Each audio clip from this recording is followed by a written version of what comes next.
ya, Ibu Bapak. Ya, siap, Budi. Ya. Assalamualaikum warahmatullahi wabarakatuh.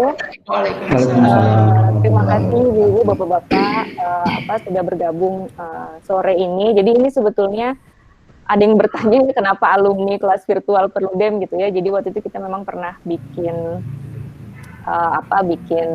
ya kelas ya sharing, sebetulnya forum sharing.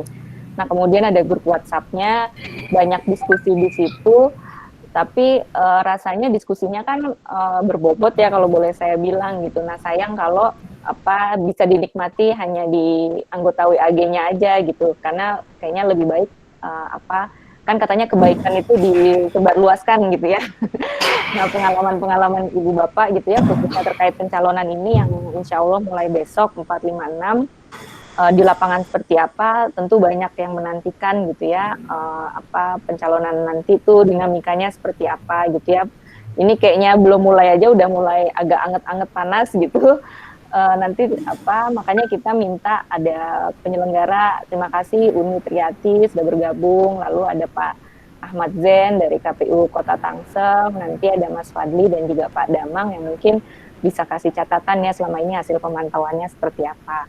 Nah, diskusi ini akan dipandu oleh Ibu Komisioner, Bu Yulis Setiawati. Makasih Bu sudah bersedia sore hari ini. Nanti akan memandu, harapannya sebelum maghrib kita sudah selesai ya, makanya kita mulai jam 4. Saya serahkan ke Bu Yulis. Oke, baik. Terima kasih banyak Mbak Ninis, our new Executive Director ya dari Perludem yang masih anget ya, baru keluar dari open ya, baru saja beberapa waktu yang lalu tertijab dari Bu Titi ke Mbak Ninis ya. Sebelumnya Bismillahirrahmanirrahim. Assalamualaikum warahmatullahi wabarakatuh.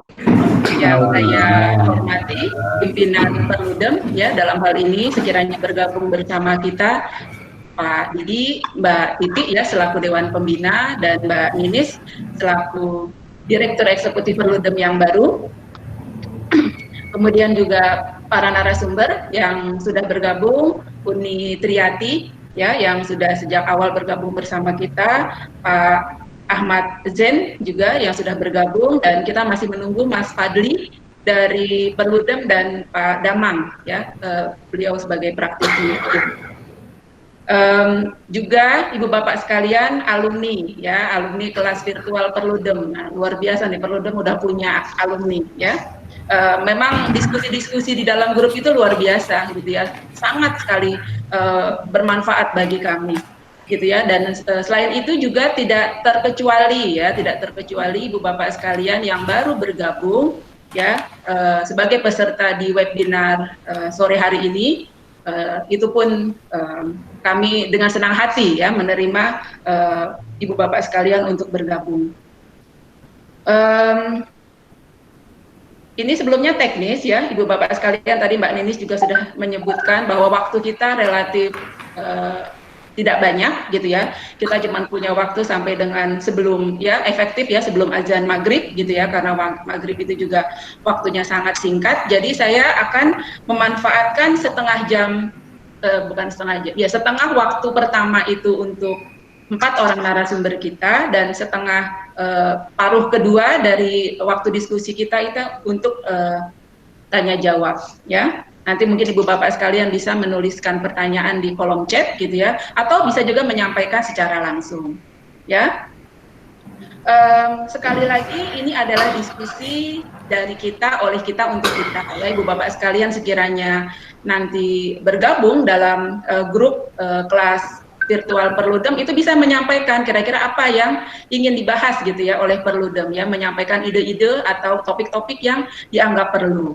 Nah, untuk hari ini temanya adalah masalah dan tantangan pencalonan dalam pemilihan 2020 ya, pemilihan atau KPU RI selalu menggunakan tagar pemilihan 2020 ya. Kadang-kadang kalau misalnya masih menggunakan nomenklatur lama, kita pilkada ya, pilkada atau pemilihan, pernah juga saya menemukan nomenklatur seperti ini, pemilihan serentak lanjutan 2020, mungkin seperti itu lengkapnya Ya, diskusi ini sangat timely, ya, sangat tepat waktunya karena besok kawan-kawan kita penyelenggara pemilu akan menerima pendaftaran bakal pasangan calon peserta pemilihan 2020.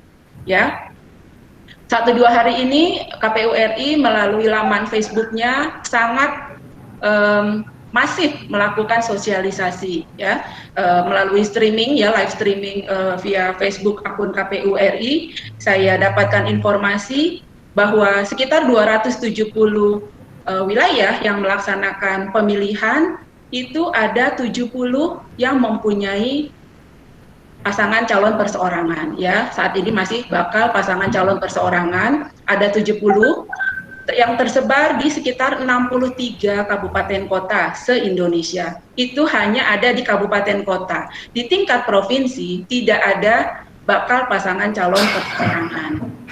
Nah, selain itu hal penting lainnya dari rilis KPU RI kemarin, dasar hukum, ya, alas hukum terhadap kegiatan pencalonan itu juga sudah keluar, ya, PKPU yang baru, PKPU nomor 9, ya, 9 2020 itu sebagai revisi dari PKPU 3 2017. Nah, tempo hari, ya, waktu saya KPU Kota Jakarta Utara membantu KPU Provinsi melaksanakan pilkada di 2017, ini alas hukumnya.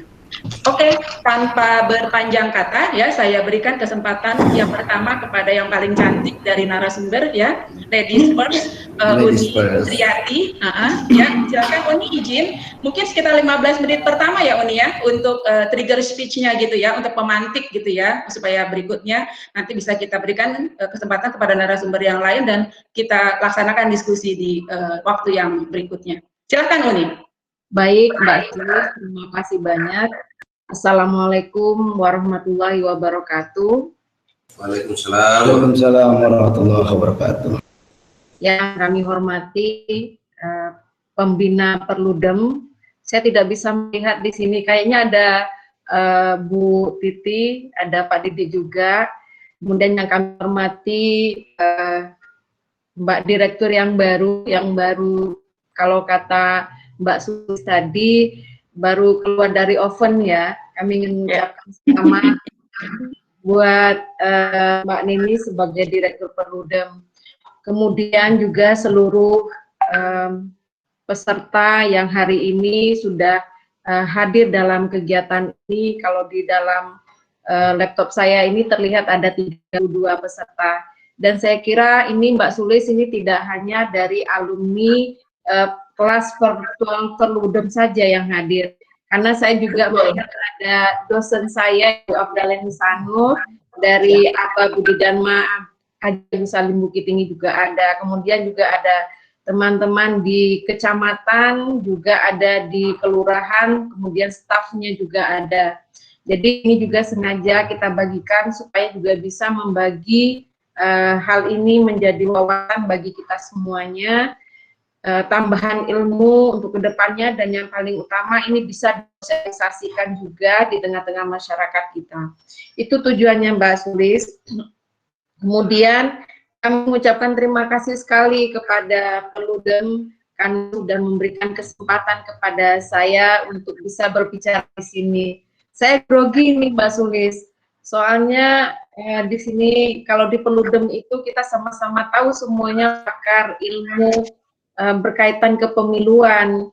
Kalau saya ini tidak memiliki banyak ilmu, tetapi saya ingin banyak belajar. Dan saya kira seperti yang saya sampaikan itu, bahwa saya bukanlah narasumber, tetapi saya adalah bagian yang mari sama-sama kita berdiskusi terhadap yang mungkin akan terjadi dalam proses pencalonan di kesempatan yang pada waktu yang sangat dekat ini akan dilaksanakan. Dan kalau boleh dikatakan, ada pepatah mengatakan tidak kenal maka tidak sayang, maka tentu perlu juga saya perkenalkan, saya mengenal Perludem melalui Ibu Titi. Saya awalnya kenalnya dengan Ibu Titi, dan dalam banyak postingan beliau banyak memberikan ilmu-ilmu kepada kita. Dan yang paling berkesan buat saya dengan Ibu Titi adalah ketika kegiatan konsolidasi nasional perempuan pengawas pada tahun 2018, di mana beliau menjadi salah satu narasumber. Dari semua narasumber itu, saya sangat terkesan dengan beliau, di mana selalu gegap gempita untuk menyampaikan pendapat-pendapat beliau. Dan yang paling utama, beliau selalu mengedepankan emansipasi perempuan, bagaimana wanita ini bisa berperan di tengah-tengah masyarakat, terutama dalam penegakan demokrasi. Baik, karena dari kemarin kita juga sudah mengatakan bahwa ini bukanlah sebagai narasumber, tetapi sharing informasi, maka ini tentu akan berkaitan erat dengan apa-apa saja yang kita lalui dan akan kita temui dalam proses pencalonan yang tanggalnya 4, 5, 6 sudah diambang besok hari begitu. Nah, ini tentu tidak akan lepas Bapak Ibu sahabat Perludem, bahwa kegiatan ini tidak akan jauh dari apa yang sudah kami lakukan di Bawaslu Kota Solo. Kami perlu memperkenalkan dulu Kota Solo itu apa sih gitu. Nah, Bapak Ibu, Kota Solo itu adalah salah satu kota di Sumatera Barat, di mana Sumatera Barat memiliki 19 kabupaten kota, salah satunya adalah Kota Solo. 19 kabupaten kota ini yang akan melaksanakan pilkada ada 13 kabupaten kota ditambah 1 provinsi. Saya kira ini adalah yang paling banyak yang melaksanakan pilkada di 2020 saat ini. Nah, untuk kabupaten itu ada 11, kemudian yang kota itu ada 2, Kota Bukit Tinggi dan Kota Solo.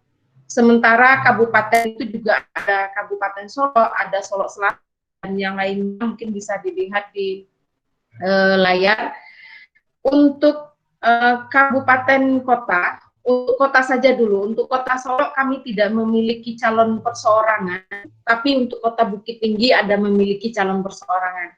Kemudian ada beberapa daerah lainnya yang juga ada memiliki calon perseorangan. Kemudian perlu kami sampaikan Bapak Ibu bahwa Kota Solo itu adalah kota yang sangat kecil karena hanya memiliki wilayah 57,64 km dengan jumlah penduduk 74.271 jiwa. Ini berdasarkan data Disdukcapil di bulan Juni 2020 ini. Kota Solo ini hanya terdiri dari 2 kecamatan dan terdiri dari 13 kelurahan. Otomatis Bapak Ibu bisa membayangkan bahwa Kota Solo yang kecil ini wilayahnya sangat kecil, jumlah anggota DPRD-nya 20, sehingga dari 20 ini kalau akan mengusung bakal pasangan calon minimal 4 kursi apabila dikalkulasikan dari 20% dari jumlah kursi. Kemudian untuk partai politik yang duduk di anggota DPRD ada 11 partai politik. Jadi secara wilayah dengan wilayah yang kecil ini, kita kira untuk persoalan pencalonan kita kira tidak akan seberat daerah lainnya. Tetapi kemungkinan akan terjadinya pelanggaran itu kita kira akan sama saja masing-masing daerahnya. Nah, mungkin silakan dilanjut. Ya, kita perlu sama-sama memperhatikan Bapak Ibu bahwa di mana jadwal tahapan pencalonan dimulai pada tanggal 4, 5, dan 6 ini, kita mengetahui bahwa peraturan-peraturan yang sangat krusial baru diubah dan diumumkan beberapa waktu yang lalu, tepatnya hari yang lalu. Nah, di dalam perubahan-perubahan ini tentu memerlukan di mana KPU mesti mempersiapkan semuanya ini semaksimal mungkin. Tidak hanya KPU sendiri mesti memahami ini, Bawaslu juga, tetapi juga punya kewajiban bagaimana peraturan-peraturan ini bisa tersampaikan kepada partai politik yang akan mengusung bakal pasangan calon. Nah, hal ini tentu akan bisa mempengaruhi bagaimana proses pencalonan itu sendiri terjadi. Nah, di antaranya yang sangat krusial, yang berbeda dengan sebelumnya, yang sama-sama kita ketahui, dengan adanya COVID-19 ini, semuanya berubah, aturan-aturannya juga mesti berubah. Dan di antaranya, peraturan yang sama-sama kita ketahui baru diundangkan, yaitu peraturan KPU nomor 10 tahun 2020, di mana di pasal 50A-nya mengatakan kewajiban pemeriksaan swab itu untuk bakal pasangan calon yang akan diusung itu dilakukan sebelum pendaftaran pada tanggal 4 sampai 6 September. Nah, sebenarnya ketika kami mengetahui ini, kita langsung mendiskusikan ini kepada KPU, yang saat itu KPU sendiri belum mengetahui, karena kebetulan kami di Bawaslu mengadakan kegiatan Rakornas yang narasumbernya salah satunya adalah Ibu Evi, dan di situ juga dijelaskan oleh Ibu Evi terkait tentang hal ini. Sehingga setelah kegiatan selesai Rakornas 1 hari sebelum ini diundangkannya malam, kami mengikuti kegiatannya pagi. Jadi setelah kegiatan Rakornas itu kita diskusikan dengan KPU-nya, KPU sendiri belum mengetahui. Ini sangat krusial karena untuk pemeriksaan swab kita sama-sama tahu membutuhkan waktu dan juga tempat yang terbatas. Nah, bagi Sumatera Barat sendiri, pemeriksaan untuk swab ini itu dipusatkan di Rumah Sakit UNAN. Nah, dengan begitu, kalau 13 kabupaten kota ditambah 1 provinsi, seandainya saja masing-masingnya itu akan mengusung ada 4 bakal pasangan calon, 4 kali 19 akan ada sekitar 56 orang yang akan melakukan ini. Itu khusus untuk wilayah Sumatera Barat saja. Nah, bagaimana dengan daerah-daerah lainnya? Apakah memang tempat pengambilan swabnya sudah siap tentang hal ini? Tentu ini membutuhkan kecepatan koordinasi dari pihak KPU sendiri. Dan kami saat itu, pagi itu karena belum juga kami sampaikan kepada KPU untuk bisa berkoordinasi segera dengan pihak Dinas Kesehatan Kota Solo, kemudian juga kami sarankan untuk bisa berkomunikasi dengan LO dari bakal pasangan calon, kemudian itu alhamdulillah ditindaklanjuti oleh pihak KPU Kota Solo, langsung berkoordinasi dengan pihak Dinas Kesehatan dan juga menyampaikan kepada LO, dan ternyata dalam hal ini untuk khusus Kota Solo diberikan fasilitasi dari pemerintah daerah atau Dinas Kesehatan untuk tes swab kepada seluruh bakal pasangan calon yang akan melakukan swab, dan waktunya memang ditentukan waktu itu. Dan itu tadi pagi sudah disampaikan, kemarin disampaikan sore, karena selesai pengambilannya sore, disampaikan oleh Ibu Kepala Dinas Kesehatannya bahwa pengambilan swab sudah dilakukan oleh 3 bakal pasangan calon, kemudian yang 1 bakal pasangan calon sebelumnya sudah melakukan swab, dan pagi tadi yang diambil sampelnya sudah dibawa kepada kita. Tentu kita tinggal menunggu hasilnya seperti apa.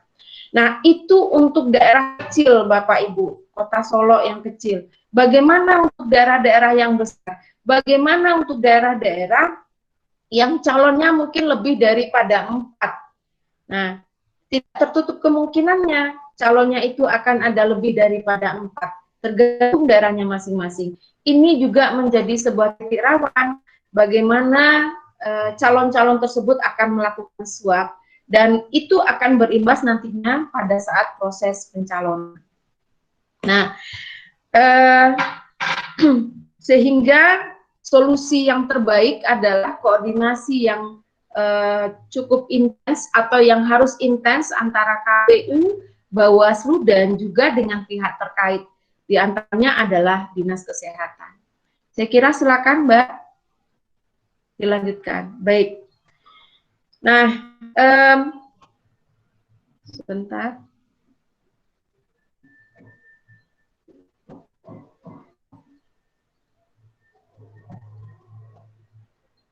Sebentar. Baik, saya mesti menyampaikan kalau dari segi Bawaslu-nya, tentu kita akan melihat di mana titik-titik rawan yang mungkin ini akan menjadi persoalan. Dan ini juga menjadi catatan-catatan penting yang memang harus didiskusikan dengan KPU dan juga dengan partai politik yang akan mengusung bakal pasangan calon. Di antara titik rawan ini bisa menimbulkan pelanggaran kode etik jika itu penyelenggara, juga administrasi, dan juga nanti arahnya bisa ke tindak pidana pemilihan. Nah, dari seluruh proses yang dilakukan dalam proses pendaftaran di KPU. Titik rawan tersebut diantaranya yaitu pendaftaran bakal pasangan calon.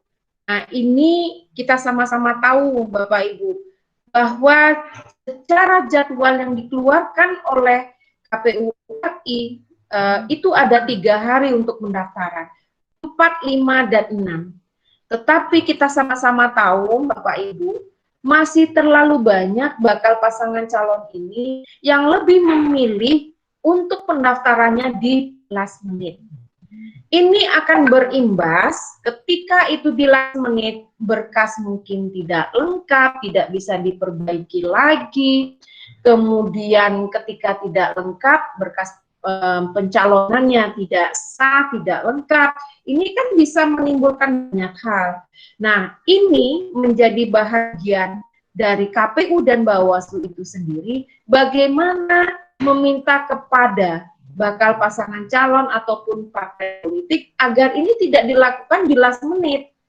Jangan dilakukan di menit-menit terakhir, tapi lakukanlah dan usulkanlah atau dimanage-lah dari awal pendaftaran tanggal 4, 5, dan 6 itu sudah diagendakan untuk bisa mendaftarkan diri. Sehingga kalaupun misalnya di hari pertama mendaftar, ternyata ada berkas yang tidak lengkap, kemudian dikembalikan masih ada waktu untuk memperbaikinya. Nah, ini titik rawan yang nantinya tidak hanya berakibat penolakan dari KPU, tetapi juga bisa menimbulkan kerawanan terhadap keamanan. Nah, kemudian juga yang menjadi persoalan-persoalan lainnya adalah kepengurusan partai politik. Ini tidak hanya partai politik di tingkat kabupaten kota, provinsi, juga termasuk yang di tingkat RI. Nah, dalam hal ini KPU sudah mengatakan bahwa untuk kepengurusan ini nantinya akan disesuaikan atau akan dilihat di laman resmi KPU Republik Indonesia. Dan ini KPU Kabupaten Kota dan juga Bawaslu Kabupaten Kota dari awal-awal sudah harus memonitor tentang perkembangan dan kemajuan dari pengurus partai politik ini di dalam sipol ini. Jangan-jangan nanti ketika mendaftar berbeda orangnya atau pengurusnya yang ada di dalam sistemnya KPU dengan yang dibawa oleh partai politik. Sempat terjadi perbedaan, titik rawannya tetap menjadi pendaftaran itu tidak menjadi sah dan bisa saja dikembalikan oleh pihak KPU-nya. Nah, tentu titik-titik rawan ini kita mesti ingatkan bersama, baik KPU ataupun Bawaslu, mengingatkan kepada partai politik yang mungkin melakukan perubahan-perubahan pengurus untuk segera memasukkan perubahan pengurusnya itu di dalam laman sipolnya atau laman sipol KPU, sehingga ketika pendaftaran ini tidak menjadi persoalan lagi. Nah, titik rawan yang lainnya dari kepengurusan partai politik bahwa kita sama-sama tahu ketika mereka mendaftar akan ada formulir yang mereka tanda tangani. Kalau untuk gabungan partai politik di tingkat kabupaten kota ataupun provinsi, ada formulir model B KWK yang mesti ditandatangani oleh masing-masing pimpinan partai politik. Nah, pimpinan partai politik ini kita sama-sama tahu ada ketua dan sekretaris. Bapak Ibu, kami ingin menyampaikan ini sebagai bentuk pencegahan juga, dan ini juga sebagai bentuk bahwa masyarakat perlu tahu pada pemilihan pilkada tahun 2005, Kota Solo salah satunya berkaitan masalah sekretaris partai ini menyebabkan adanya yang tidak bisa diterima oleh KPU, satu pasangan calon waktu itu tahun 2005. Dan akibatnya penolakan KPU dinyatakan tidak memenuhi syarat karena yang menandatangani bukanlah dari sekretaris pengurus partai tersebut, tetapi wakil sekretaris kalau tidak salah waktu itu. Nah, akhirnya apa yang terjadi Bapak Ibu, berhari-hari, berminggu terjadinya adanya demo. Bahkan kantor KPU juga sempat dikepung, anggota KPU juga sempat diselamatkan oleh pihak keamanan. Nah, ini menjadi pelajaran terutama buat kami di Kota Solo, agar ini tidak terjadi, supaya berkaitan dengan masalah kepengurusan ini tidak menjadi hambatan dalam proses pencalonan nantinya. Dan pengalaman di tahun 2005 ini bisa menjadi pembelajaran untuk semuanya, bahwa yang mesti menandatangani berkas itu adalah pengurus partai, yaitu ketua dan sekretaris, tidak bisa diwakilkan. Nah, di dalam peraturan KPU yang baru nomor 10 tahun 2020 yang baru keluar itu juga ada diterangkan bahwa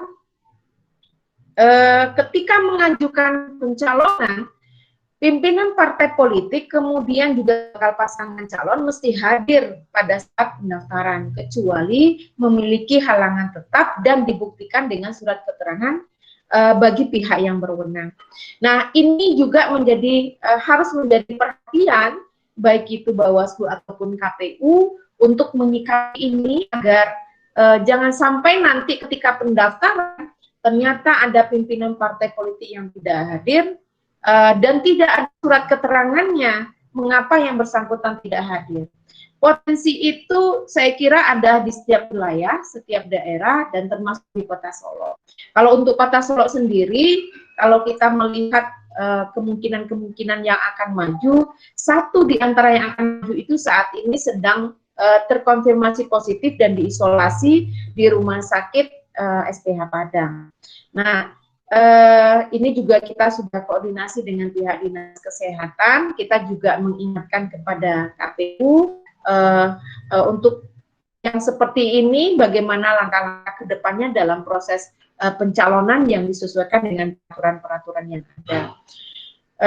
Itu berkaitan dengan kepengurusan partai politik dalam pada saat pendaftaran.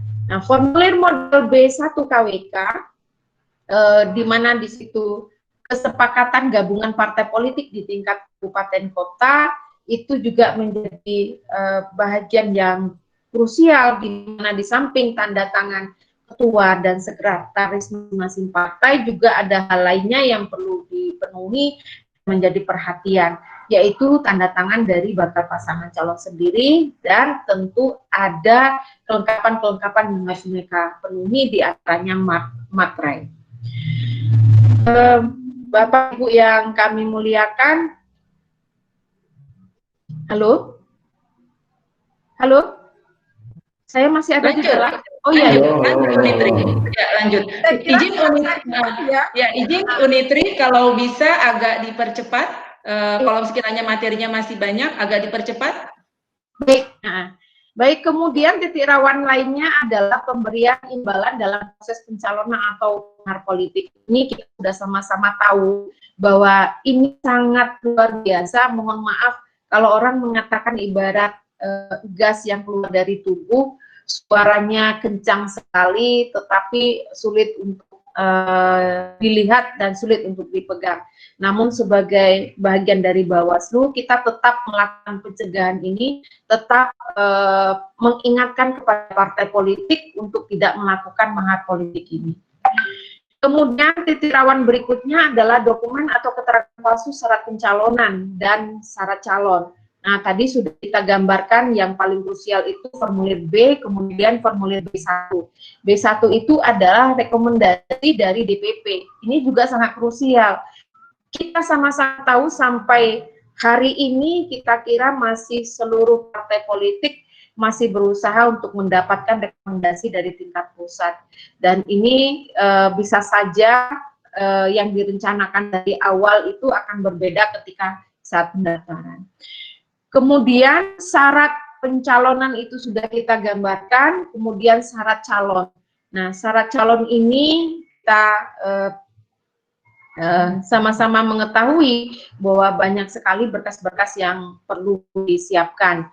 Nah, di antaranya yang mungkin menjadi titik rawan itu adalah keterangan palsu yang bisa saja dipergunakan oleh bakal pasangan calon, di mana salah satunya yaitu berkaitan dengan ijazah, kemudian SKCK, kemudian juga surat keterangan pilot dari pengadilan niaga.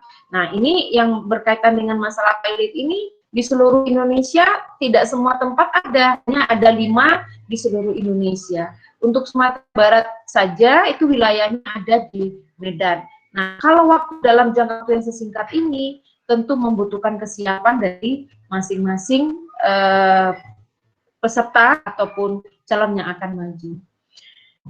Baik, potensi pelanggaran itu sudah kita gambarkan. Yang lainnya adalah yang perlu menjadi catatan, bagaimana kesiapan KPU ketika proses pendaftaran itu apakah menggunakan protokol pencegahan COVID-19. Ini sangat penting sekali karena kita sama-sama mengetahui ternyata saat ini COVID-19 itu bukannya malah berkurang, tetapi malah meningkat. Sebelumnya untuk Kota Solo hanya ada 6 yang terkonfirmasi positif, saat ini sudah lebih daripada 70 yang terkonfirmasi positif berdasarkan dari pengumuman yang ada di laman resmi Pemda Kota Solo. Nah, jadi ini juga perlu menjadi catatan khusus bagaimana KPU kemudian menghandle ini supaya bisa melakukan pencegahan. Nah, kalau untuk Kota Solo sendiri itu dibatasi sebanyak 25 orang, kemudian tempatnya juga sudah disetting, sudah melakukan koordinasi dengan kita Bawaslu Kota Solo. Kemudian juga kalau berkaitan dengan protokol COVID, semuanya sudah diingatkan untuk menggunakan masker, kemudian face shield, sarung tangan, hand sanitizer, dan juga cuci tangan. Kemudian Bapak Ibu, mungkin masalah waktu sudah kita sampaikan tadi, bahwa ketepatan waktu menjadi bagian yang cukup krusial. Nah, kalau kelengkapan syarat pencalonan dan berkas calon, ini kalau titik krusialnya satu saja tidak lengkap, ini dikembalikan oleh pihak KPU. Kalau syarat pencalonannya tidak sah, apalagi syarat pencalonannya itu mesti lengkap, sah, dan memenuhi syarat semuanya, itu untuk syarat pencalonan. Kemudian titik rawan berikutnya, saya kira seluruh kabupaten kota seluruh Indonesia, yaitu berkaitan dengan akses data. Kalau bagi KPU, di Bawaslu ya, akses data, syarat pencalonan, dan berkas calon. Dan itu sudah diakomodir oleh pihak KPU RI bahwa Bawaslu memiliki akses untuk bisa memfotokopi dari syarat pencalonan dan berkas calon itu. Nah, apalagi titik rawannya Bapak Ibu, yaitu ASN. Nah, jangan sampai ada ASN yang ikut mengantar dalam proses pencalonan ini. Ini kan krusial juga ini Bapak Ibu. Merasa bahwasannya ini pimpinannya, kemudian juga ikut dalam proses pencalonan, terutama bagi petahana. Saya kira untuk akses silon juga bagi kabupaten kota masing-masing ataupun provinsi, kita sudah berdasarkan pembicaraan mendapatkan akses silon. Ini juga patut untuk diapresiasi kepada KPU dengan kebersediaan untuk memberikan akses silon, termasuk syarat pencalonan dan berkas calon yang sudah disampaikan tadi. Baik, masih berapa menit lagi Mbak Sulis? Ya, sebetulnya waktunya sudah habis, tapi kalau misalnya boleh ditambah 1-2 menit untuk sementara. Baik.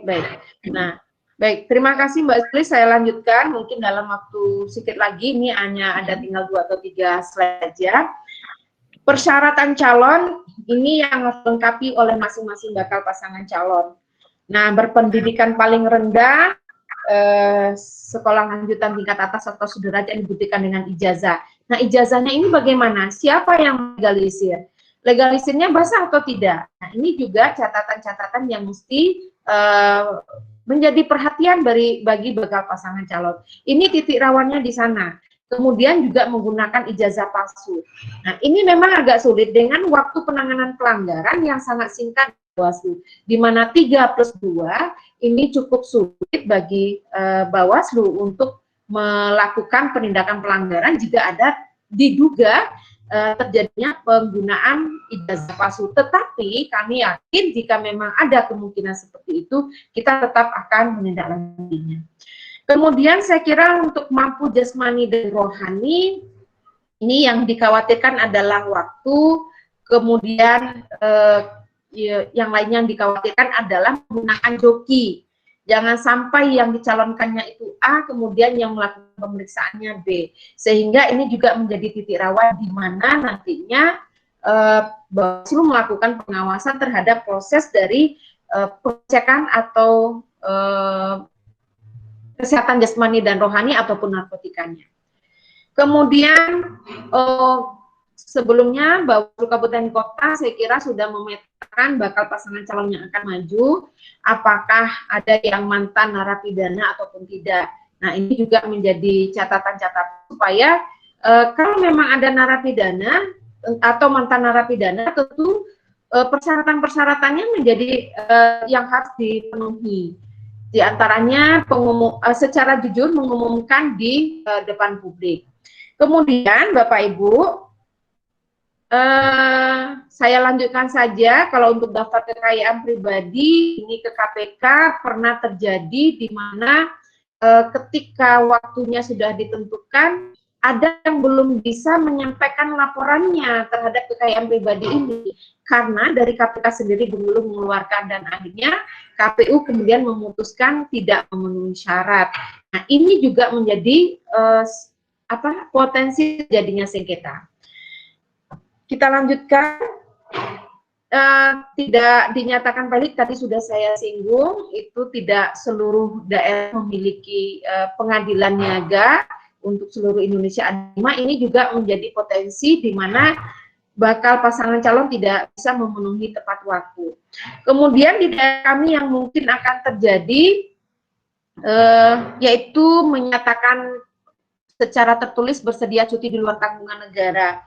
Karena di kami petahana maju di daerah kami juga, sehingga ini juga menjadi bahagian yang perlu diperhatikan. Kemudian untuk anggota DPRD yang mencalonkan diri di daerah kami ada 2 kemungkinannya, kemudian ASN juga ada 2. Ini juga menjadi titik krusial di mana ada 3 berkas yang harus dipenuhi, surat pengunduran diri, kemudian tanda terima dari instansi yang berwenang, kemudian juga surat keterangan dari instansi yang berwenang bahwasanya surat pengunduran dirinya sedang dalam proses. Kemudian kita kira itu sama ya dengan kepolisian dan TNI yang akan maju, termasuk juga bagi penyelenggara. Tetapi bagi kami di Kota Solo sampai sejauh ini dari TNI, kepolisian dan penyelenggara kita kira belum ada yang akan maju ini, yang ada dari anggota DPRD kemudian ASN. Kemudian transaksi mahar politik itu menjadi catatan di dalam Undang-Undang 10 tahun 2016 sudah diterapkan bahwa setiap orang atau lembaga dilarang memberikan imbalan kepada parpol dalam proses pencalonan. Sebaliknya, parpol juga dilarang menerima imbalan tersebut. Ini bisa dilihat pasalnya pasal 47 ayat 1 dan 4, kemudian di pasal 187B, pasal 187C. Kemudian penggunaan dokumen palsu sebagai syarat pencalonan juga menjadi bagian di mana dilarang menggunakan surat palsu untuk digunakan sebagai persyaratan untuk menjadi gubernur, calon wakil gubernur, calon bupati, calon wakil bupati, calon wali kota, dan calon wakil wali kota. Ini ada di pasal 184 Undang-Undang Pemilihan. Nah, yang kita katakan tadi itu yang paling sering adalah ijazah. Kemudian juga yang menjadi catatan profesionalitas KPU dalam menerima proses pendaftaran. Kita kira Bawaslu mesti mengingatkan, mengkoordinasikan ini semuanya agar supaya hal-hal yang mungkin terlupakan oleh KPU tidak ditinggalkan oleh KPU sehingga tidak terjadi pelanggaran. Kita kira mungkin itu Bapak Ibu yang kami muliakan. Terima kasih banyak. Tidak banyak, ini adalah sharing saja informasi. Wabillahi taufiq wal hidayah. Assalamualaikum warahmatullahi wabarakatuh. Waalaikumsalam warahmatullahi wabarakatuh. Ya, luar biasa Unitri, ini sangat komprehensif gitu ya, betul-betul sampai poin-poin penting yang harus diperhatikan oleh penyelenggara dalam hal ini KPU. Saya ingat betul gitu ya, saat KPU Kota Jakarta Utara membantu KPU Provinsi menerima pendaftaran bakal pasangan calon di Pilgub 2017 gitu ya. Ini mungkin berikutnya akan dibahas oleh Pak Zen. Saat itu aulanya betul-betul penuh sesak gitu ya, dipenuhi oleh paslon, oleh pengurus parpol, oleh wartawan gitu ya, sampai ngap rasanya, hampir kesulitan saya bernafas saat itu ya, pada saat waktu itu karena animonya sebegitu besar. Nah, dalam hal ini bagaimana mungkin persiapan dari KPU, dalam hal ini Pak Zen dari KPU Tangerang Selatan yang akan menerima pendaftaran besok gitu ya, apa saja yang sudah dipersiapkan dan poin-poin apa saja tadi yang sudah diangkat oleh Putri ya untuk memperhatikan Pak Zen. Silahkan, waktunya 20 menit ya Pak Zen. Baik, terima kasih Mbak Yulis, mungkin nggak nyampe 20 menit, singkat-singkat saja. Pertama, saya ucapkan terima kasih, sebetulnya ketika ada tawaran oleh Mbak Titi ini, saya sulit untuk menerimanya, karena di forum itu saya lebih banyak mustami sebetulnya, mendengar, tapi lebih berat lagi kalau menolaknya. Apalagi Mbak Titi ini kan mentor saya di Ortuk ya, orientasi tugas, jadi takut kualat sama guru gitu. Yang saya hormati Mbak Sulis, Bu Triati, kemudian kayaknya di sini juga Mbak Titinya hadir. Mbak Titi, oh Pak, ada guru saya juga nih Pak Hadar, Pak Kabar, Mbak Betty, mungkin saya tidak banyak yang kenal, Mas Ferdinand. Jadi saya sebenarnya menikmati diskusi yang ada di sekolah virtualnya Perludem. Takut nih. Oh ya, saya memang melewati klasternya Mbak Titi. Jadi kalau saya menolak bisa di gerbangnya ditutup. Baik, langsung saja untuk persoalan pencalonan ini saya sepakat bahwa persoalan pencalonan ini berimplikasi tadi baik di sengketa di Bawaslu, sengketa di Petun maupun selanjutnya. Ada beberapa hal persoalan yang saya hanya cukup tangsel saja yang ada di Kota Tangerang Selatan yang coba kami lakukan antisipasi. Pertama, persoalan profesionalisme penyelenggara, ini faktor kendala di internal. Persoalan profesionalisme penyelenggara, nah ini memang idealnya regulasi terkait pilkada ini sejak jauh-jauh hari sudah firm gitu. Jadi penyelenggara juga bisa lebih profesional dalam menerapkan peraturan-peraturan yang ada di KPU. Dan kita ketahui sendiri baru saja beberapa hari ini muncul PKPU terbaru, PKPU nomor 9 dan PKPU nomor 10. Jadi KPU kita di bawah harus secepat mungkin melakukan koordinasi dengan pihak-pihak terkait agar peraturan-peraturan itu juga bisa dipahami bersama. Karena yang agak merepotkan ketika regulasi ini pemahamannya berbeda dengan stakeholder yang ada. Untuk regulasi ini kami sudah melakukan sosialisasi sebanyak 2 kali terkait pencalonan, baik melalui jalur perseorangan maupun melalui jalur partai politik. Jadi para stakeholder kami undang, dan untuk informasi di Tangerang Selatan hanya ada 7 kecamatan dan 54 kelurahan.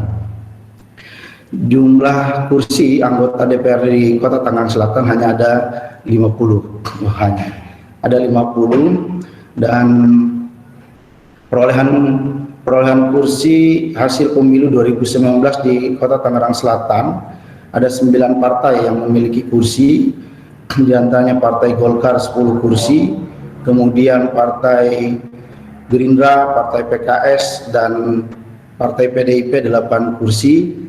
kemudian Partai Demokrat 5 kursi, PKB dan PSI 4 kursi, kemudian PAN 2 kursi, dan terakhir Hanura 1 kursi. Itu perolehan kursi yang ada di Kota Tangerang Selatan. Sekalipun jumlah kecamatannya sedikit dan jumlah keluarganya 64, tapi memang padat. Nah, ketika pemilu 2019 ini cukup melelahkan di tahapan rekapitulasi, karena satu kecamatan kita rata-rata pemulang 900, paling kecil memang 300 TPS di kecamatan, tapi selebihnya di atas 600 TPS. Nah, rekapitulasi tentu panjang. Mungkin kalau untuk pemilihan kepala daerah tahun 2020 ini faktor proses elektoralnya lebih ringan dibandingkan 2019. Tapi KPU punya faktor non elektoral yang ini tidak punya pengalaman dan tak terlihat pula gitu dengan COVID-19. Maka setiap tahapan kami mempedomani COVID-19.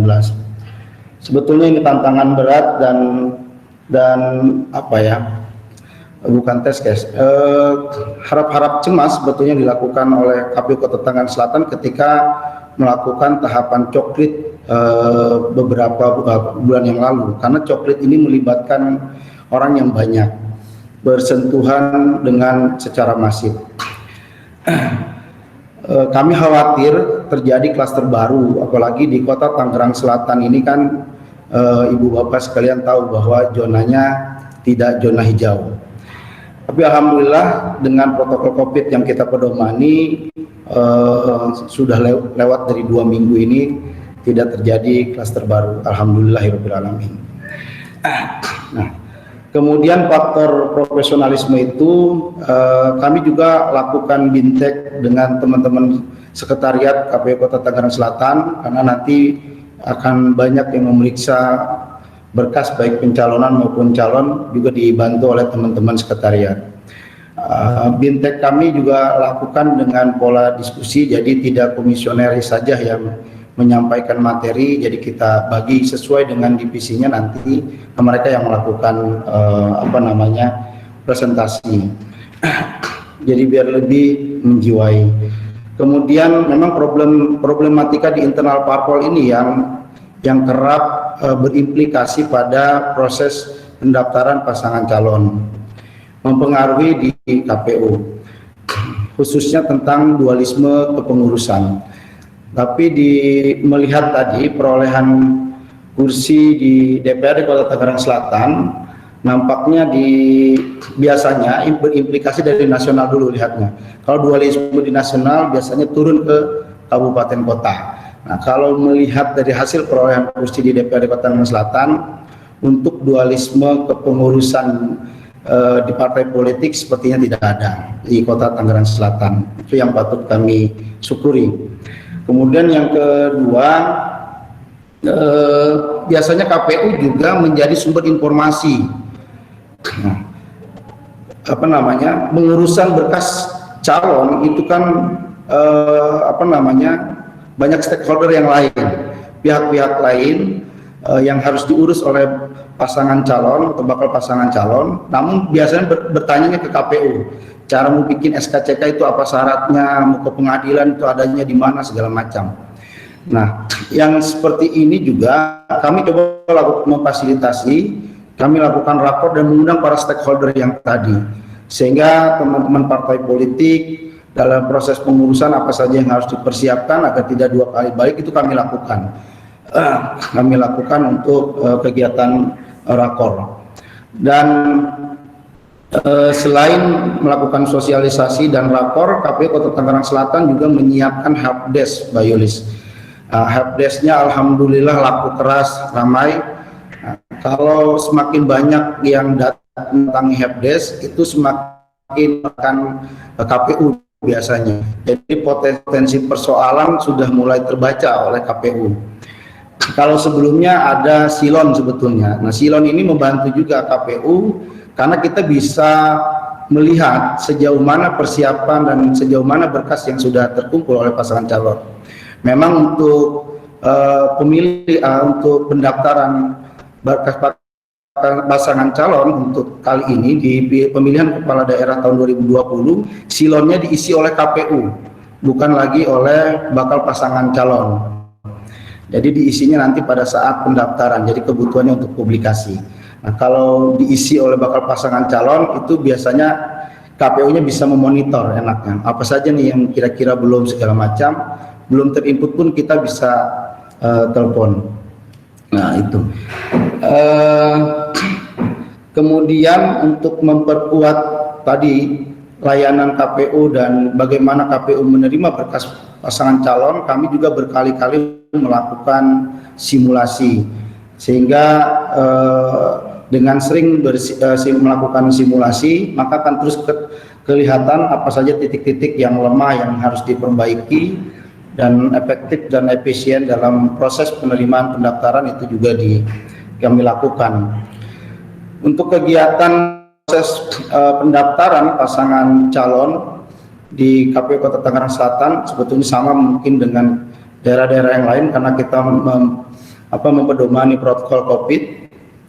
Jadi untuk yang memasuki area pendaftaran itu terbatas, hanya bakal pasangan calon dan sifatnya wajib, kemudian ketua dan sekretaris partai pengusul. Partai pengusul itu partai yang memiliki kursi di DPRD.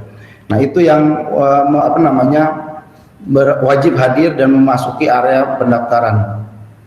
Selebihnya tidak melalui itu. Nah ketika daftar kami ada titik checkpoint di situ yang kemudian siapa saja yang berhak masuk ke laman KPU. Kemudian selain yang tadi berhak wajib hadir, kami juga fasilitasi setiap rombongan bakal pasangan calon yang yang mendaftar itu hanya dibatasi sebanyak 30 orang.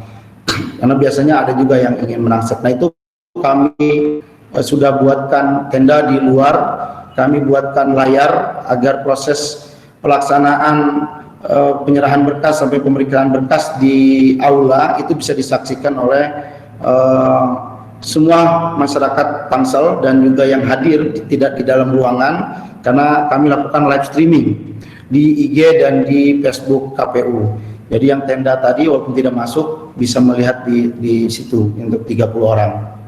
Nah, kemudian sebelum memasuki ruangan dan menduduki kursi yang ada di tenda yang sudah kami buat secara berjarak, rombongan juga kami lakukan pengecekan suhu tubuh terlebih dahulu. Nah, untuk suhu tubuh yang lebih dari 37,3 derajat Celcius, maka tidak diperkenankan untuk memasuki area ruangan pendaftaran, baik itu bakal pasangan calon maupun partai ketua ataupun sekretaris partai pengusul. Jadi nanti kami mintai keterangannya berdasarkan melalui virtual seperti itu. Dan untuk yang rombongan 30 orang itu kalau ada 37,3 langsung kami persilakan untuk pulang. Nah setelah dilakukan pengecekan suhu tubuh, kemudian ada sanitasi untuk cuci tangan. Sebelum masuki ruangan kami siapkan sudah tempat cuci tangan, kemudian ada petugas yang standby di tempat cuci tangan, jadi rombongan tidak akan menyentuh keran maupun sabun, jadi karena sudah difasilitasi oleh teman-teman panitia. Setelah itu ada meja tisu, tempat sampah, dan juga kami menyediakan sarung tangan.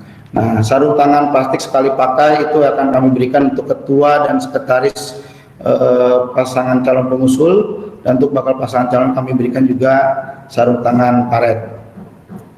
Kemudian setelah itu dilakukan, berkas yang dibawa pun terlebih dahulu kami semprot dengan disinfektan, karena berkas yang dibawa kami himbau untuk dibungkus di tempat yang tahan zat cair. Jadi kami sterilisasi dulu, baru nanti berkas itu dibawa ke ruang pendaftaran. Nah setelah steril dengan protokol COVID, baru memasuki administration post di kantor KPU. Nah di situ mengisi buku tamu, Mbak Sulis. Mengisi buku tamu bukan hanya bakal pasangan calon, tapi tadi ketua dan sekretaris partai pengusul pun mengisi buku tamu, dan jam kehadirannya itu ada. Jadi biar ada bukti tertulis juga bahwa dihadiri oleh ketua dan sekretaris. Nah, itu dilakukan, baru diberikan ID card. Nah, yang masuk ke dalam. Nah, di pintu masuk aula pun kami sudah siapkan gate hospitality. Jadi ada petugas yang itu mengatur keluar masuknya orang, dan identifikasinya orang yang berhak masuk adalah yang ber-ID card. Nah, termasuk dengan teman-teman wartawan pun nanti di dalam, karena tempatnya sempit, kita mempedomani protokol COVID, maka kami minta pengertiannya untuk mengambil gambar juga secara bergantian. Jadi sudah kami buatkan area buat pers, kemudian tempat duduk pasangan calon, ketua partai, sekretaris partai itu LO yang sudah kami buatkan.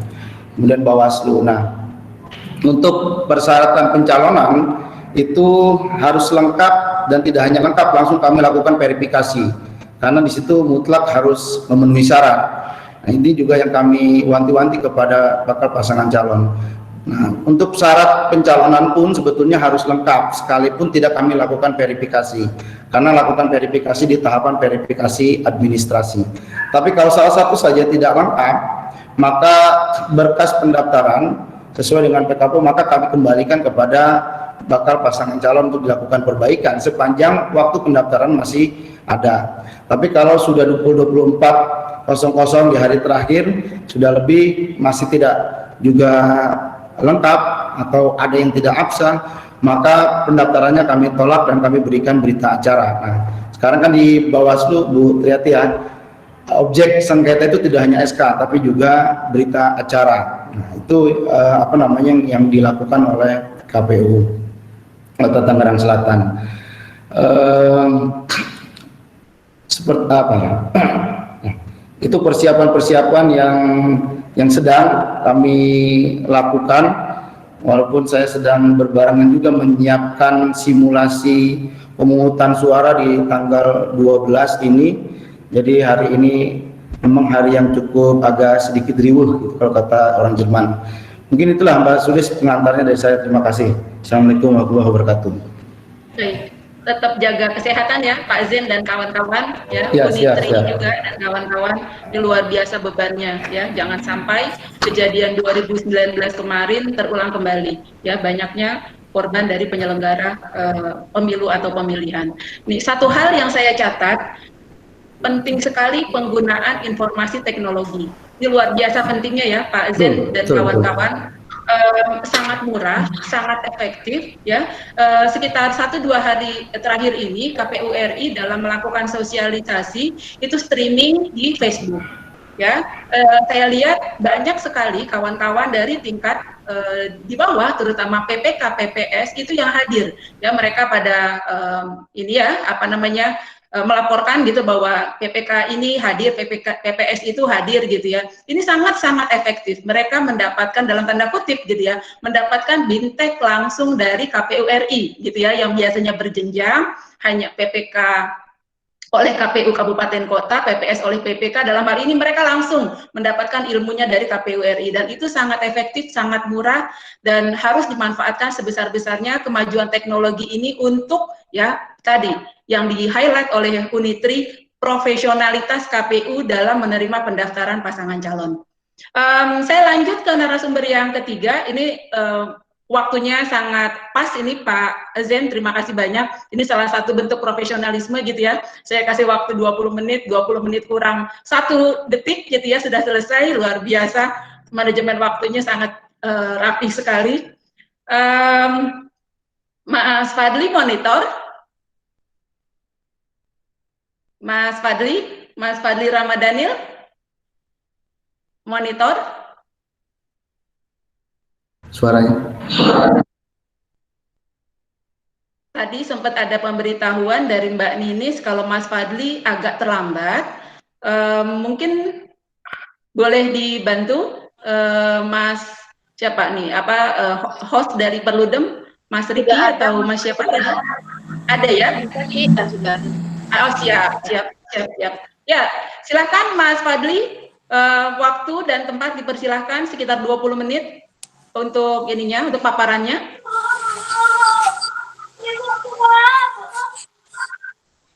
Fadli dengar suara nggak? Kayaknya Fadli nggak dengar suara, Bu Yulis.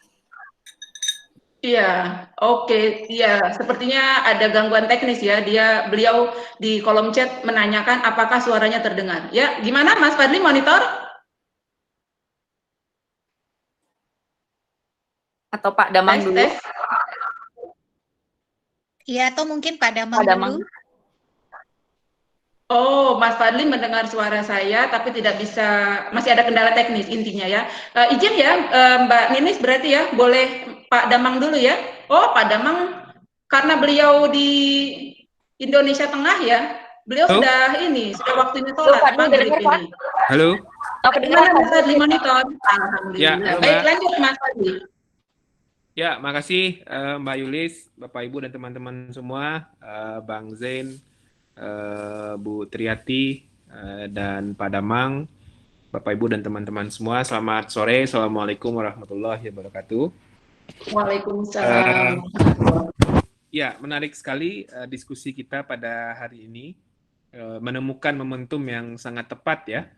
Kita membahas tantangan dan potensi-potensi persoalan yang muncul di fase pencalonan, di mana ini adalah fase yang sangat penting dari sebuah tahapan pilkada, dan kita mendiskusikan hal tersebut persis 1 hari menjelang proses pencalonan dimulai.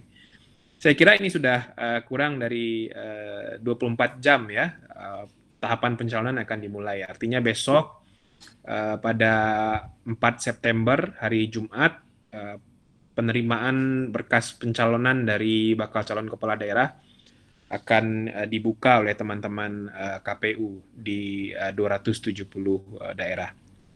Nah, Bapak Ibu dan teman-teman semua, proses pencalonan tentu saja bagian yang paling penting bagi semua aktor pemilu.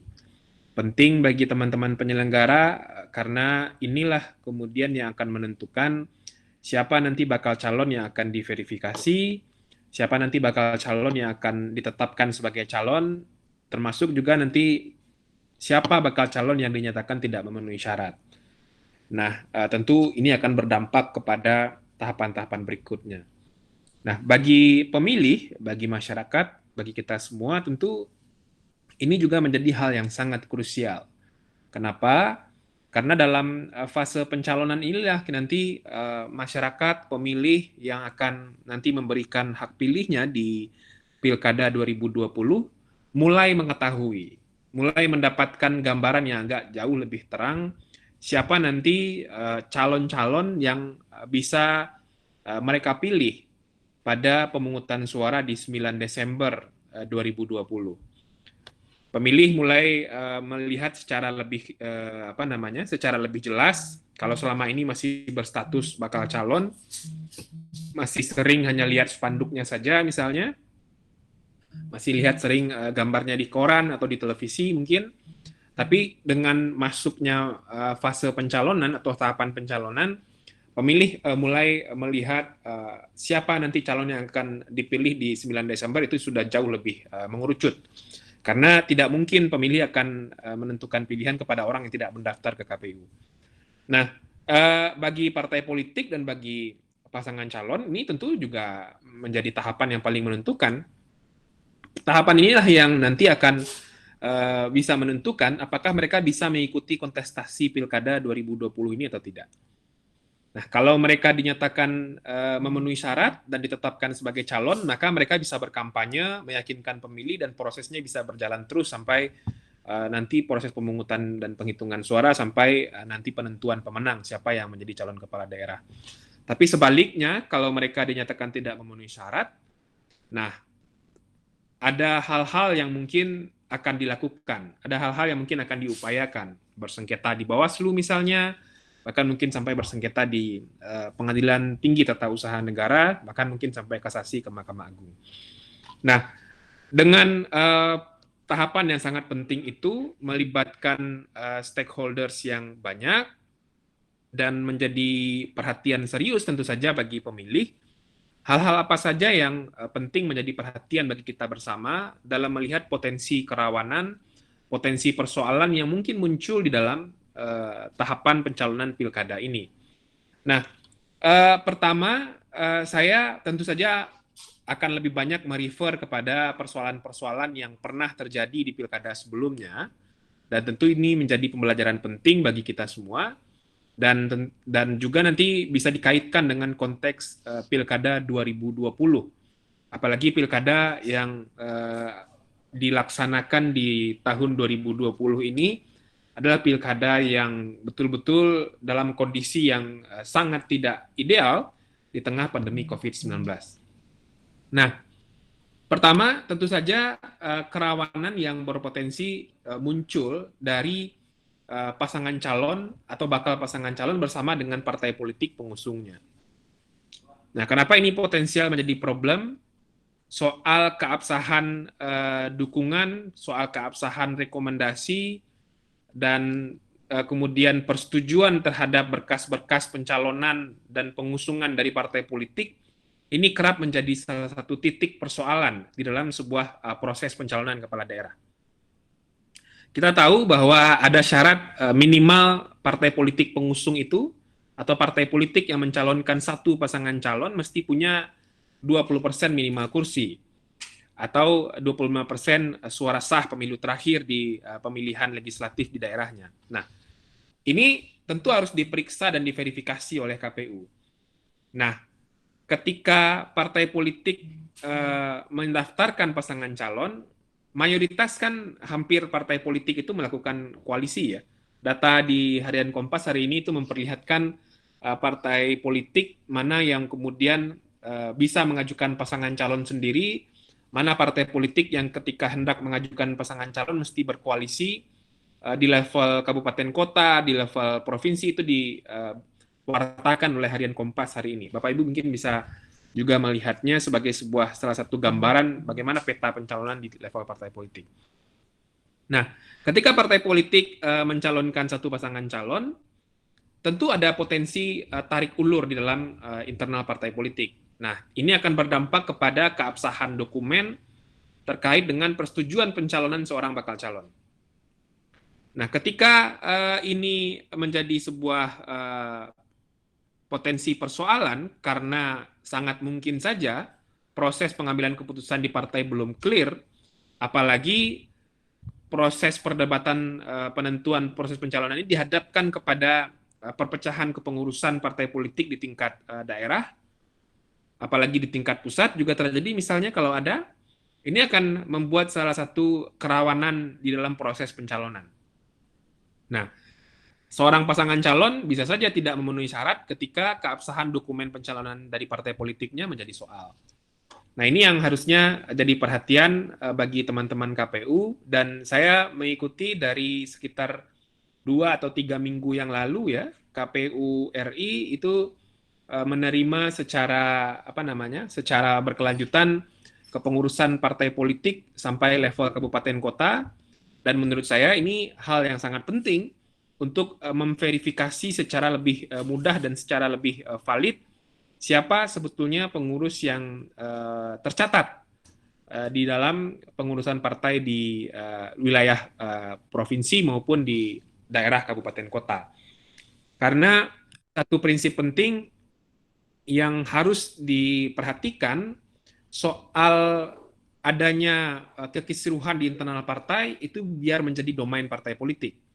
Tetapi yang menjadi pedoman dari teman-teman KPU tentu saja adalah soal kepengurusan partai politik di tingkat pusat, tingkat provinsi, tingkat kabupaten kota yang tercatat.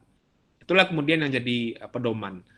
Karena sesuai dengan asas di sebuah keputusan tata usaha negara ya, sebuah keputusan tata usaha negara dalam hal ini termasuk keputusan keabsahan kepengurusan partai politik itu dianggap benar sepanjang tidak ada pembatalan oleh pengadilan ataupun dicabut secara absah oleh pengurus partai politik. Nah, ini akan jadi salah satu titik kerawanan. Tapi kalau kita lihat sekarang praktis tidak ada sengketa kepengurusan partai politik yang agak menguat bahkan sampai ke level nasional. Bahwa ada riak-riak di level provinsi, kabupaten kota mungkin iya, dan itu kita mengikuti semua bersama beberapa hari-hari belakangan ini, tapi kondisinya tidak seriuh 2015. Nah, mungkin nanti Pak Hadar bisa sharing juga ketika itu ada perpecahan 2 partai politik besar, Golkar dan P3, dan momentumnya berdekatan dengan proses pencalonan pilkada, sehingga ada perdebatan yang begitu panjang untuk memastikan agar partai politik ini bisa tetap mencalonkan kepala daerah, dan perdebatan itu kemudian berdampak kepada teman-teman di provinsi maupun kabupaten kota karena keterbelahannya sampai ke level kabupaten kota. Nah, yang kedua, karena waktu ini tidak banyak ya, satu hal yang kerap kali menjadi perdebatan, saya penelitian tesis saya kebetulan terkait dengan sengketa pencalonan kepala daerah di tahun 2015-2017. Nah, dari beberapa putusan yang saya pelajari, salah satu yang sering sekali terjadi perbedaan persepsi atau perbedaan pemahaman, dan itu berdampak kepada munculnya sengketa antara bakal calon dengan KPU itu, ketika ada kekurangan 1, 2, atau 3 berkas yang dibawa oleh pasangan calon. Nah, teman-teman di KPU, dan itu kemudian terimplementasi dan tertulis di dalam peraturan KPU, ini sudah sejak lama ya, sejak pemilu 2014 yang saya tahu, kalau ada bakal calon yang datang kepada KPU ketika mendaftar dan ketika dilakukan pemeriksaan terhadap berkasnya ada yang kurang, itu semua berkasnya dikembalikan. Jadi pendaftarannya belum akan diterima. Nah, kalau waktu pendaftaran masih cukup panjang, ini mungkin tidak akan jadi soal. Tetapi yang kita tahu selama ini seringkali proses pendaftaran calon itu kan seringkali dilakukan di hari-hari terakhir. Di saat-saat injury time sebelum proses pendaftaran ditutup. Karena ini berkaitan juga dengan dinamika di internal partai politik, dinamika di dalam proses pengambilan keputusan pencalonan. Artinya ada waktu yang sempit juga untuk menyiapkan berkas pencalonan. Bahwa itu menjadi problem di internal partai yang akan mencalonkan, saya sepakat. Tapi seringkali keputusan untuk mengembalikan berkas itu akhirnya membuat pendaftaran menjadi tidak dapat diterima, terlambat, dan lain sebagainya, yang berdampak kemudian kepada si pasangan calon yang menjadi tidak memenuhi syarat. Nah, beberapa kasus sengketa pilkada, sengketa pencalonan ya, sengketa pencalonan pilkada di tahun 2015, 2017, paling tidak itu yang saya pelajari, termasuk juga beberapa kasus yang sempat dibaca di tahun 2018. Hal-hal tersebut menjadi salah satu titik krusial dalam proses sengketa. Nah, makanya mengkomunikasikan kelengkapan berkas, kecukupan berkas dengan LO pasangan calon mungkin ya, menjadi salah satu hal yang penting untuk dilakukan oleh teman-teman KPU bersama dengan tim pendahulu atau LO pasangan calon. Dan saya yakin teman-teman KPU tentu sudah melakukan hal ini. Nah, yang terakhir, karena ini adalah rangkaian dari tahapan pilkada dan menjadi objek pengawasan dari teman-teman pengawas pemilu, maka sedapat mungkin potensi sengketa di dalam proses pendaftaran calon ini mesti diminimalisir. Karena setiap tahapan, setiap proses pendaftaran, setiap persiapan-persiapan dalam proses pencalonan itu dilakukan pengawasan yang melekat oleh teman-teman pengawas pemilu.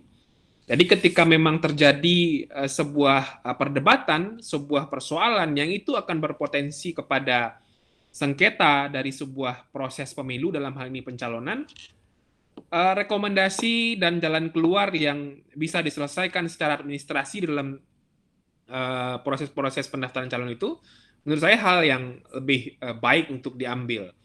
Makanya ketika pengawasannya dilakukan secara maksimal, secara baik, secara komprehensif, dan perdebatan-perdebatan itu bisa diselesaikan, saya kira itu bisa meminimalisir terjadinya potensi sengketa pencalonan. Nah, ini yang terakhir sekali, agak 2 kali terakhirnya, sudah terjadi beberapa pergesekan-pergesekan politik atau pergesekan-pergesekan yang mungkin bisa menjadi letupan konflik antar pendukung pasangan calon di beberapa daerah, dan itu berkaitan mungkin dengan pencalonan. Nah, ini yang mungkin harus diwaspadai betul oleh aparat keamanan dengan berkoordinasi dengan teman-teman KPU dan teman-teman Bawaslu. Dan tentu saja, karena ini adalah pilkada yang dilaksanakan di kondisi pandemi yang semakin mengkhawatirkan, jujur saja saya semakin khawatir dengan kondisi hari ini. Kita tentu berharap agar tahapan pilkada ini betul-betul bisa menjamin semaksimal mungkin protokol kesehatan itu bisa dipenuhi, dan kalau memang ada persoalan ketidakterpenuhan dalam masker, kedisiplinan menjaga jarak, dan lain sebagainya, saya berharap ada tindakan yang tegas untuk memastikan itu, agar nanti tahapan pilkada ini tidak menjadi salah satu titik baru atau klaster baru di dalam infeksi COVID-19. Terima kasih. Selamat sore Bapak Ibu dan teman-teman semua. Assalamualaikum warahmatullahi wabarakatuh. Waalaikumsalam warahmatullahi wabarakatuh. Ya, terima kasih banyak Mas Fadli Ramadhanil, Manajer Program Perludem, sudah memberikan poin-poin yang harus diperhatikan oleh penyelenggara, baik itu KPU maupun Bawaslu. Ya, kita langsung saja ke narasumber kita yang terakhir, Pak Damang. Sudah selesai sholatnya? Sudah bergabung bersama kita kah? Monitor Pak Damang?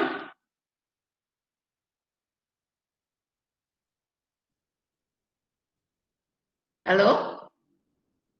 Apa Pak Damang sudah kembali bersama kita?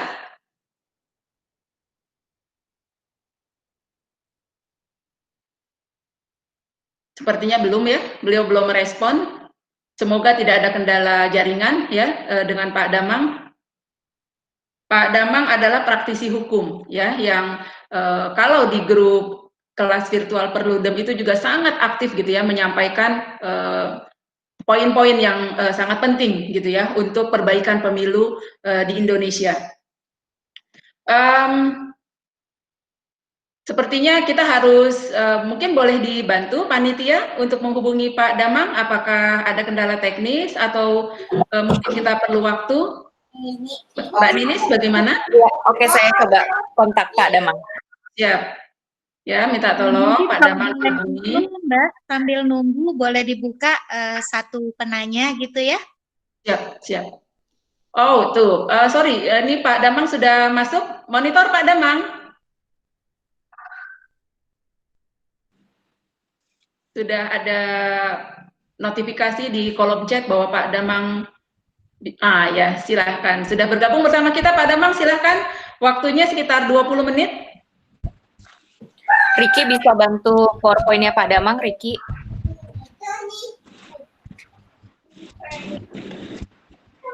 Silakan Pak Damang. Oh, tadi ada PowerPoint saya.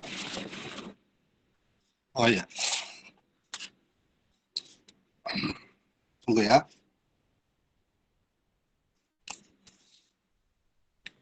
Silahkan Pak Damang dimulai presentasinya. Ya. Saya tidak perlu membukakan banyak. Cukup kesimpulan beberapa narasumber. Oke.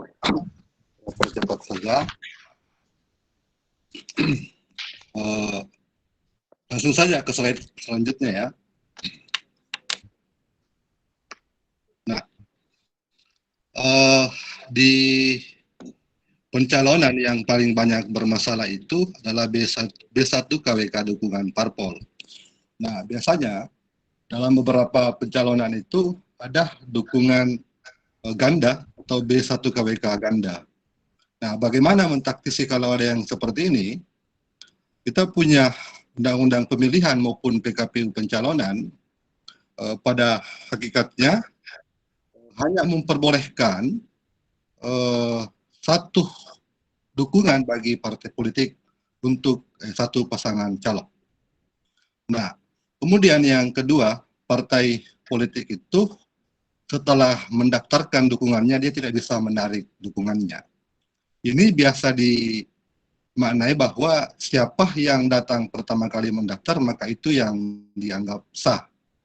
Tapi itu bukan jaminan bahwa siapa yang pertama datang, siapa yang pertama mendaftarkan pasangan calonnya dari pimpinan partai politik, pimpinan partai politik atau pimpinan dewan DPC-nya misalnya di daerah, itu bukan jaminan kalau tidak ada DPC-nya. Nah, bagaimana kalau tidak ada misalnya DPC-nya atau DPW-nya yang mengantar untuk pendaftaran itu, maka memungkinkan diambil alih oleh DPP, tetapi dia harus mengeluarkan SK pengambil alihan kewenangan. Nah, bisa juga DPP itu mengeluarkan surat mandat kemudian mewakilkan kepada pengurus untuk melakukan pendaftaran bersamaan dengan pasangan calonnya. Nah, yang sebenarnya saya mau garis bawahi bahwa di B1 KWK ganda itu kita bisa melihat bahwa disitulah sebenarnya terbuka pintunya yang namanya mahar politik. Nah, calon yang satu sudah diberikan misalnya B1 KWK, kemudian calon yang satunya lagi diberikan, itu menyebabkan harga kendaraan bagi partai itu menjadi mahal. Sehingga saya punya usul ke depannya, kalau ada B1 KWK misalnya ganda yang ditemukan setelah diverifikasi oleh KPU, seharusnya pencalonannya itu untuk partai politik yang bersangkutan dicoret saja. Nah, yang kedua, diberikan juga sanksi bahwa partai politik yang pernah memberikan dukungan ganda dalam bentuk B1 KWK misalnya, tidak bisa lagi mengusulkan calon pada pemilihan periode berikutnya. Oke, di slide berikutnya, saya mau percepat. Nah, ini sebenarnya yang agak risih bagi saya, masih dibedakan syarat pencalonan dengan syarat calon. Nah, kemungkinan besarnya ada pembedaan begini karena masih ada verifikasi. Jadi biasa dalam praktek, yang misalnya kalau ada surat keterangan bebas pilot, yang dimasukkan terlebih dahulu bukti tanda terima. Tapi yang lucu, kalau misalnya dalam pengurusan surat keterangan bebas pilotnya itu dalam bentuk bukti pengiriman pos misalnya. Nah, bukti pengiriman itu dijadikan sebagai syarat pencalonan. Nah, itu kan cenderung juga untuk dijadikan persoalan sebagai sengketa di Walu maupun di Petun. Sehingga ada baiknya kalau mau lebih aman, jangan menggunakan yang seperti itu, yang bukti pengiriman, tetapi lebih baik kalau saya tanda terima bahwa sudah dalam pengurusan surat keterangan pilot tersebut di pengadilan niaga. Oke, di slide selanjutnya. Nah, ini terkait dengan syarat calon yang tidak pernah melakukan perbuatan tercela. Nah, putusan MK yang nomor 99 itu ada pengecualian bahwa tidak masuk sebagai kategori perbuatan tercela kalau pemakai narkotika itu karena alasan kesehatan yang dibuktikan dengan surat keterangan dokter, kemudian mantan pemakai narkotika yang karena kesadarannya sendiri melaporkan diri telah selesai menjalani proses rehabilitasi.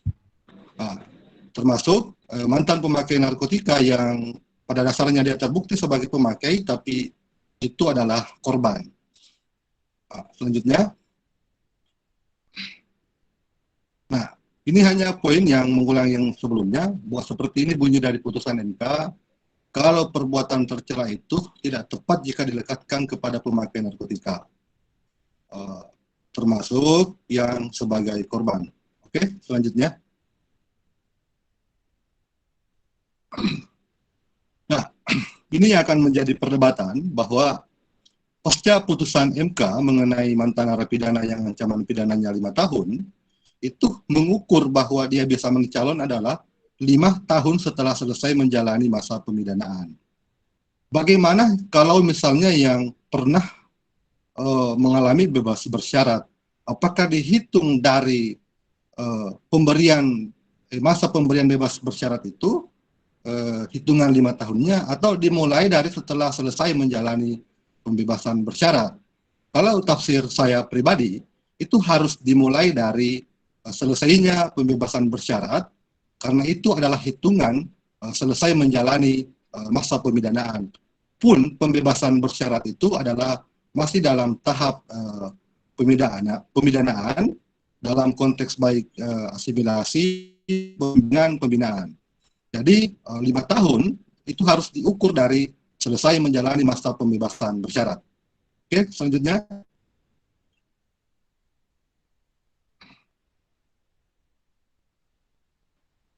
Oke. Nah, ini kritikan bagi saya bahwa di undang-undang pemilihan kita, bagi gubernur, bupati, wali kota misalnya yang sudah 2 periode, itu kita punya undang-undang pemilihan masih membuka peluang dia bisa mencalon sebagai wakil gubernur, wakil kota. Nah, ini potensial dia akan dia akan memimpin sebuah daerah menjadi 3 periode kalau tiba-tiba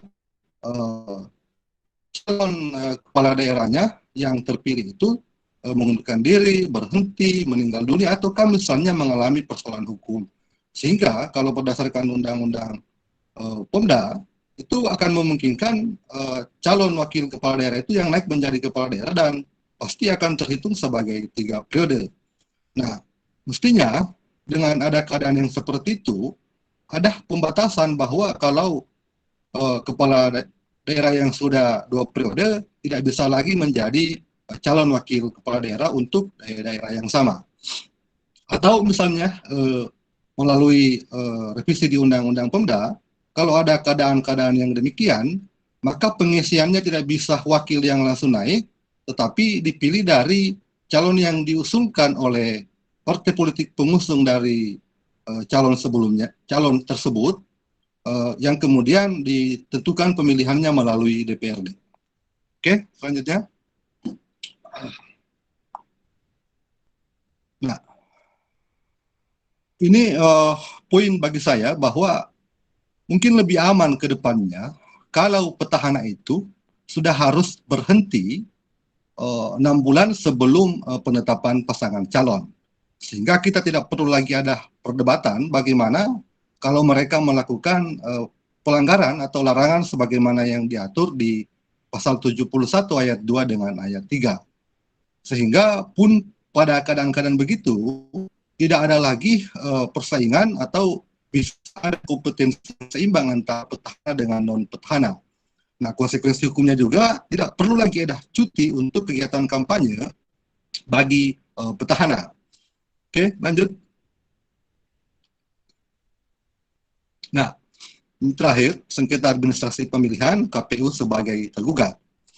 Nah, jadi yang memungkinkan KPU sebagai tergugat dalam sengketa administrasi pemilihan itu biasanya terkait dengan syarat calon, syarat pencalonan, tetapi yang selalu susah adalah terkait dengan gugatan karena adanya petahana yang melanggar larangan pasal 71 pasca penetapan yang dihitung 6 bulan mundur ke belakang. Nah, persoalan ini susah di-counter oleh KPU karena yang masuk berkas di KPU itu hanya syarat calon. Sementara kalau misalnya petahana yang melakukan pelanggaran pasal 71 ayat 2 dan ayat 3 itu tidak ada dokumen-dokumennya yang masuk di KPU. Nah, sehingga agak terpenuhi keadilannya kalau sengketanya di Bawaslu karena masih ada pihak terkait bagi calon yang misalnya dipersoalkan dalam sengketa administrasi pemilihan itu. Tapi kalau masuk di pengadilan tinggi tata usaha negara, tidak diperkenankan pihak terkait atau intervenin dalam hal ini calon yang disoal atau yang diinginkan dibatalkan oleh pihak pemohon. Sehingga pun ke depannya perma itu yang masih belum melakukan perubahan bahwa bisa mengakomodasi pihak terkait, perma nomor 11 2016 itu seharusnya sudah mengakomodasi pihak terkait. Nah, ini mengenai hitungan 6 bulan, ini akan terjadi perdebatan nanti ketika ada sengketa administrasi pemilihan. Apakah 6 bulan itu dihitung dikurangi dengan masa penundaan yang 21 Maret sampai 15 Juni atau dihitung normal berdasarkan hitungan kalender bulan. Nah, ini kedepannya pasti akan menjadi perdebatan-perdebatan yang harus dikelirkan, harus duduk bersama antara KPU dengan Bawaslu, bagaimana menghitung 6 bulan soal larangan dari pelanggaran terhadap pasal 70, larangan dari pasal 71 ayat 2 dan ayat 3 di Undang-Undang Pemilihan. Sekira demikian. Billahi taufiq wa hidayat. Assalamualaikum warahmatullahi wabarakatuh. Waalaikumsalam warahmatullahi wabarakatuh. Terima kasih banyak Pak Damang, luar biasa ya, benar-benar substansi, daging semua nih bahasanya yang beliau sampaikan. Ya, sudah ada pertanyaan di kolom chat, tapi saya mau memberikan kesempatan kepada ya 1 atau 2 orang penanya yang mau menyampaikan secara langsung. Ada Ibu Bapak sekalian yang berkenan atau punya pertanyaan yang ingin disampaikan secara langsung kepada para narasumber? Bisa ditujukan kepada Mas Fadli, bisa ditujukan kepada Pak Damang, atau boleh disiapkan. Untuk sementara saya bacakan pertanyaan dulu. Ini ada pertanyaan dari Bapak Ahmad Kamil. Ya, menurut saya pertanyaan ini ditujukan kepada Mas Fadli dan Pak Damang, ya, karena ini terkait terkait hukum, ya. Pak Ahmad Kamil bertanya, bagaimana di lapangan, apakah efektif SE Kapolri terkait dengan penundaan proses hukum bagi calon kepala daerah? Mengingat beberapa waktu yang lalu, ya beberapa minggu yang lalu, masih ada kasus yang melibatkan calon wagub diproses oleh Polda. Nah, dalam hal ini sepertinya pertanyaan ditujukan kepada Mas Fadli dan Pak Damang ya. Ibu Bapak sekalian, kira-kira ada yang hendak menyampaikan pertanyaan secara langsung? Kalau misalnya belum ada, mungkin saya minta Mas Fadli dan Pak Damang merespon dulu pertanyaan dari Pak Ahmad Kamil. Ya, saya respon sedikit ya. Ini kan sebetulnya diskusi dari lama, sejak Pilkada 2017, 2018, hal ini juga sempat didiskusikan. Nah, apakah perlu ada penundaan proses hukum di lembaga kepolisian? Nah, tadi kan ada di-mention polisi ya, dan sebetulnya juga ada sempat diskusi di lembaga kejaksaan juga, karena ini berkaitan dengan tahapan Pilkada. Khawatir adanya potensi penyalahgunaan wewenang, kriminalisasi, dan lain sebagainya. Menurut saya proses hukum tidak perlu kita tarik masuk ke dalam kontestasi politik seperti pilkada ini, karena kan idealnya penegak hukum itu bekerja berdasarkan alat bukti.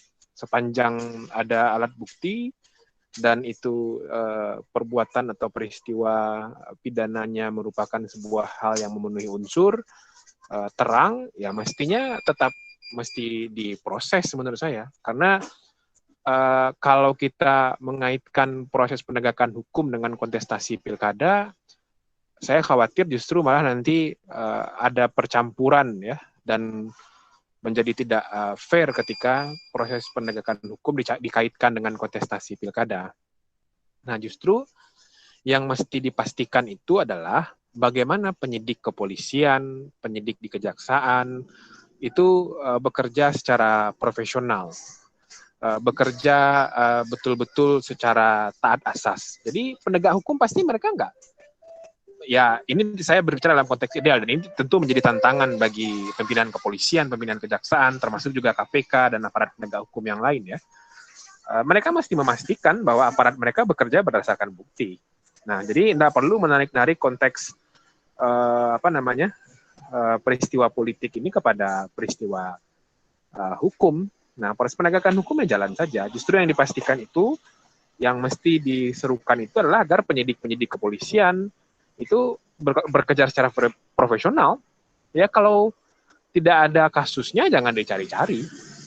Nah, poin saya itu. Jadi agar tidak ada percampuran antara peristiwa politik, event politik dengan proses penegakan hukum. Karena itu dua hal yang berbeda. Karena saya khawatir, karena ada tahapan pilkada, semua proses hukum ditunda dan lain sebagainya, ya tidak ada juga kan asas hukum maupun dalil hukumnya yang kuat untuk melakukan itu. Penegak hukum ya bekerja saja secara profesional berdasarkan bukti yang ada. Nah, tinggal dipastikan prosesnya itu berjalan secara baik, secara profesional. Bahwa kita mesti banyak menata soal memastikan penegak hukum bekerja secara profesional, ya itulah yang harus kita lalui menurut saya, dibanding kalau kita justru menunda proses hukum karena dia sedang mengikuti kontestasi pilkada ya. Itu posisi saya. Ini termasuk juga ketika diskusi sejak 2017 dulu kita juga menyampaikan hal ini. Iya, baik. Pak Damang, silakan menambahkan. Ya, saya kira sudah lengkap itu tadi jawabannya Mas Fadli, bahwa itu perdebatan di tahun 2017. Cuman persoalannya itu sebenarnya muncul karena banyak itu kasus-kasus petahana kepala daerah yang diendapkan, kemudian pas pemilihan baru mulai dibuka oleh lawan-lawan politiknya. Nah, muncullah, saya lupa apakah surat edaran atau keputusan, bahwa kalau misalnya sudah memasuki tahapan, supaya jangan diproses lagi. Jadi itu betul bahwa itu disebabkan oleh tidak profesionalnya penegakan hukum. Kalau pendapat saya sama dengan Mas Fadli bahwa proses saja, kalau misalnya secara profesional itu sudah memenuhi alat buktinya, kemudian prosedur penegakan hukumnya sesuai dengan the process of law, maka silahkan menetapkan tersangka. Pun kalau tersangka tidak mencabut haknya pribadinya dia sebagai calon untuk mengikuti tahapan-tahapan kampanye. Bahkan terpidana pun masih bisa dilantik, baru bisa diberhentikan. Maksud saya, kita punya undang-undang pemilihan sudah menyediakan bahwa kalau ada keadaan-keadaan yang seperti itu, bisa semua diikutkan dalam tahapan sampai pemungutan suara, sampai pelantikan pun masih bisa diikutkan, kemudian diberhentikan sementara, misalnya kalau dalam status terdakwa, kalau dia dalam status terpidana, setelah mengalami dilantik kemudian diberhentikan, kemudian mengikuti prosedur pengisian yang berdasarkan perundang-undangan. Jadi kalau profesional, selesaikan saja berdasarkan prosedur hukum yang benar. Saya kira demikian. Assalamualaikum warahmatullahi wabarakatuh. Waalaikumsalam warahmatullahi wabarakatuh. Baik, terima kasih banyak Pak Damang. Saya tawarkan sekali lagi kepada Ibu Bapak sekalian peserta webinar sore ini, apakah ada yang mau menyampaikan pertanyaan secara langsung? Boleh ya disiapkan dulu, atau saya mau memberikan kesempatan kepada Ibu Dewan Pembina, ya, kepada Mbak Titi, ya. Saya ingin Mbak Yulis, saya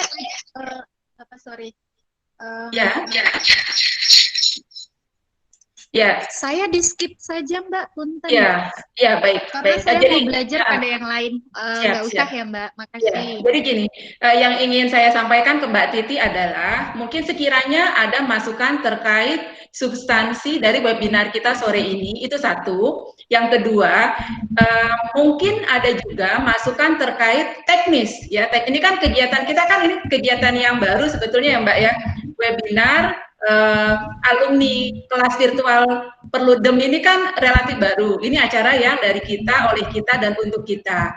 Nah, dalam hal ini kan debut gitu ya, awalan gitu.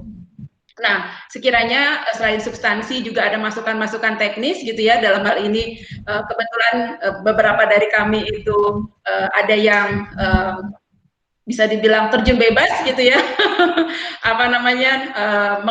menjadi pelaksana di kegiatan ini, mungkin ada masukan, saran, kritik gitu ya, untuk sekiranya perbaikan-perbaikan kegiatan webinar di kelas virtual Perludem ini gitu, untuk kawan-kawan yang akan bertugas di waktu yang akan datang. Mungkin seperti itu Mbak Titi, dari segi sekiranya tidak ada dari segi substansi, mungkin dari segi teknis. Izin Mbak, teknisnya nanti kita diskusiin di grup ya, aja, supaya lebih banyak elaborasi ke teman-teman lain. Punten, makasih. Siap. Wah, ini Ibu narasumber kita malah mau bertanya. Unitri, silakan, kesempatan diberikan kepada Unitri. Baik, terima kasih Mbak Suli. Saya ingin bertanya sama Pak Damang atau sama Mas Fadli berkaitan dengan pasal 71 tadi. Pertanyaannya, kalau petahana kemudian memberhentikan, yang dimaksudkan dengan mengganti itu bagaimana? Bagaimana kalau sekiranya petahana itu memberhentikan ASN, PNS, kemudian ya yang menjabat kemudian tapi tidak digantikan secara permanen PLT. Nah, itu bagaimana itu statusnya, Pak? Mungkin itu aja pertanyaannya. Terima kasih Pak Damang, Mas Fadli. Silakan direspon Pak Damang.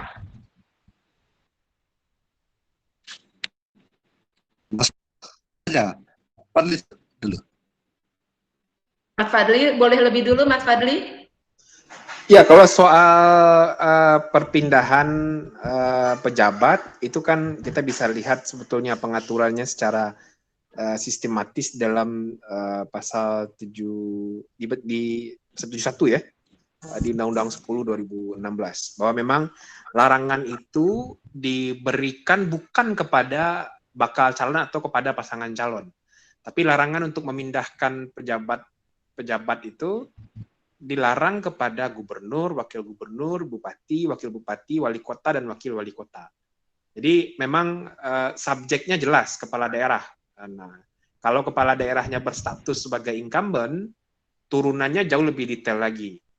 Nah, oleh sebab itu, larangan untuk memindahkan pejabat 6 bulan, terhitung sebelum 6 bulan terhitung dihitung mundurnya itu sejak penetapan pasangan calon ya. Artinya 23 September ya. Artinya berarti kan 23 Maret. Nah, dalam rentang itu nggak boleh lagi ada perpindahan-perpindahan pejabat. Nah, kalau kemudian memang harus ada melakukan pengisian misalnya, dan itu berdampak kepada pelayanan publik, ada pilihan-pilihannya. Misalnya bisa melakukan pengisian tapi harus izin Kementerian Dalam Negeri, atau dengan menunjuk pelaksana tugas. Itu ada di penjelasan di dalam Undang-Undang Pilkada.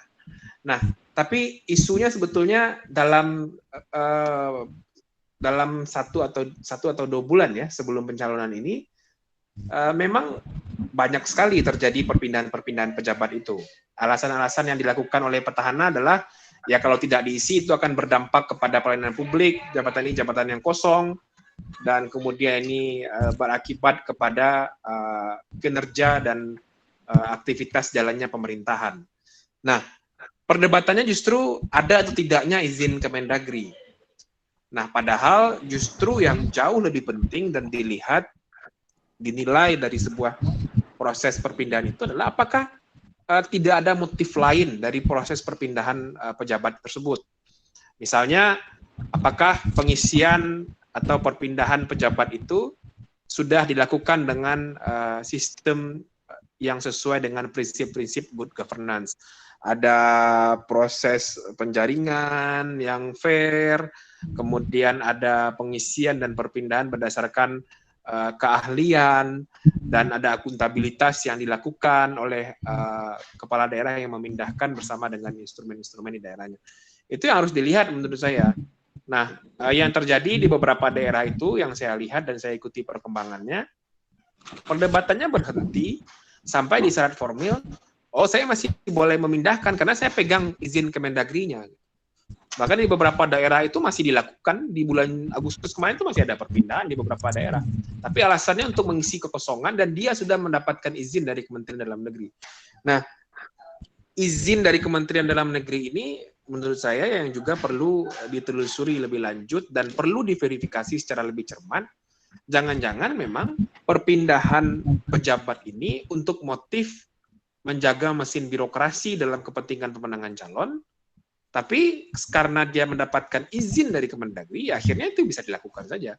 Nah, larangan perpindahan pejabat untuk kemudian menciptakan persaingan yang jauh lebih fair antara petahana dengan non-petahana, atau antara petahana atau antara non-petahana dengan orang yang punya akses terhadap birokrasi, itu menjadi tidak terwujud. Karena larangan itu menjadi mentah ketika ya saya pegang izin Kemendagrinya. Nah, ini yang menurut saya jadi perhatian serius juga. Beberapa fenomena juga terjadi di tempat Unitri. Seingat saya di Kota Solok itu ada kepala dinas yang dipecat ya, beberapa waktu yang lalu oleh wali kotanya berkaitan dengan kontestasi pilkada. Saya sempat mengikuti diskusinya beberapa waktu yang lalu, dan ini tentu sangat disayangkan bisa terjadi, karena birokrasi kalau ditarik kepada kepentingan pemenangan pilkada memang sangat menjanjikan sekali, tapi akibatnya bisa sangat luas, karena birokrasi itu satu, dia punya kewenangan, yang kedua dia adalah eksekutor terhadap program-program strategis dan anggaran, dan yang ketiga dia menjalankan fungsi pelayanan publik. Ketika dia ditarik kepada kontestasi kepentingan politik taktis pemenangan pilkada, ketiga hal itu akan jadi korban. Pelayanan publiknya akan jadi terbengkalai, eksekutor program dan anggaran itu bisa diberikan kepada orang-orang yang tidak berhak atau tidak tepat sasaran karena mempertimbangkan kepentingan pemenangan pilkada, dan terjadi potensi penyalahgunaan kewenangan karena kan birokrasi punya kewenangan kan. Nah itu poin saya, Bu Moderator. Baik, terima kasih banyak Mas Fadli. Pak Damang. Normatifnya kalau misalnya ada pemberhentian kemudian mau diisi jabatan yang kosong itu, maka harus ada PLT. Sangat tegas, expressis verbis di penjelasan, bahwa kalau misalnya mau diisi yang kosong maka harus ada PLT. Nah, cuma yang bisa juga disoal selain tadi pemaparan yang sangat bagus dari Mas Fadli, di pasal 71 ayat 5 itu, kalau misalnya petahana mau dibatalkan, harus terbukti ayat 2 dan ayat 3-nya.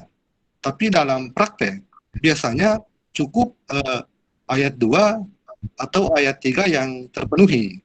Nah, di situ kan menyebutkan ayat 2 dan ayat 3 yang harus terbukti baru bisa dibatalkan kalau menurut ayat 5-nya. Dalam praktek yang pernah saya baca di putusan Mahkamah Agung ketika keputusan KPU Parepare di soal ke Mahkamah Agung, itu katanya versi Mahkamah Agung tidak bisa dimaknai secara teks tapi harus dimaknai secara konteks.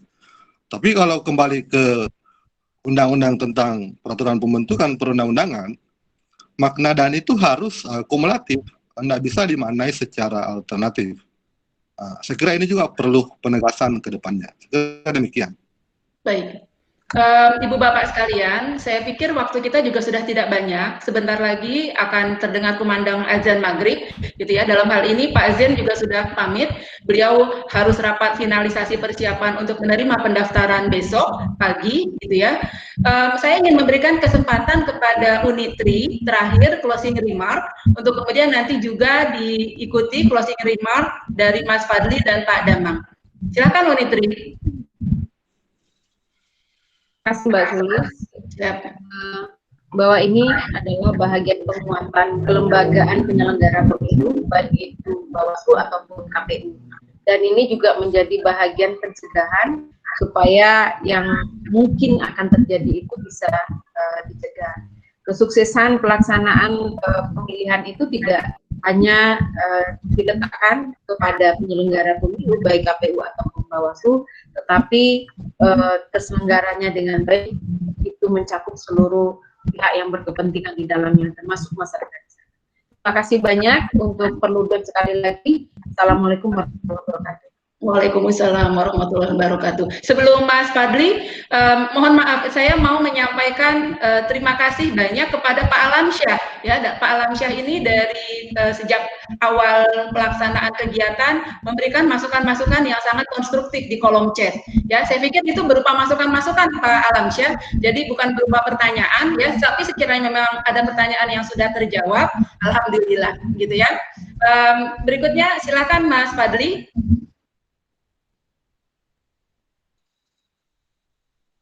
Mas Fadli monitor?